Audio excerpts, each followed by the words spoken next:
Hello everyone welcome back to my mini blog. तो सकाळु मैं ये गाधे पाधी की स्किन केयर करके रेडी हो जाइए। आज ब्रेकफास्ट रे थिला पोड़ पिठा और चना तरकारी जार मुझे गोटे स्लाइस आनी ये मुझे रेडी हो कॉलेज जावाई कि डॉक्यूमेंट सबमिट करार किसी सर्टिफिकेट भी मोर आनियार थिला।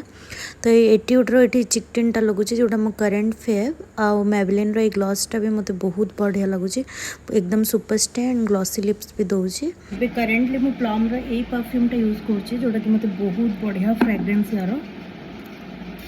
ये मुझे रेडी हो जाइए कॉलेज जावाई सो लेट्स गो। तो ये मुझे कॉलेज रे पहुँची जाइए कॉलेज रे जहाँ काम था टी कली से कहले लंच आवर पर आस तो मुझे पाखे गोटे कैफे थिला तो से मोर लंच करदेवी भाविली। लंच रे मो पास्ता और कोल्ड कॉफी मगैली। पास्तार टेस्ट बहुत भल था किंतु कोल्ड कॉफीर taste I didn't like maybe जहाँ स्ट्रॉन्ग कॉफी भल लगुव ताकू भल लगी पारे मत भल लगलानी। तापर रिटर्न आसिकी कॉलेज रे जहाँ पेंडिंग काम था सेटा कंप्लीट कली तापरे मु सोई पड़ी घर को आसिकी इवनिंग रे उठिकी करेन्ट नोबेल मोर पढ़ी तापर टिके बयानिका बाहरलु संध्यार बयानिकार किसी ड्रेस पीस और संबलपुरी शाढ़ी किणार थिला तो किछिटा पसंद कलु जोड़ा पसंद कलु धरिकी आसलु बाटर आसला बेले मुझे आइसक्रीम खाऊची। तापर घर को आसिक आज मोर डिनर स्किप करी आउ ये ग्रीन टी पिऊचे। सो एमती थिला आज मोर दिन। आपन दिन केमती गला कमेंट रे कहिबे। जदि वीडियोटी भल लगी लाइक शेयर एंड सब्सक्राइब कर दिबे।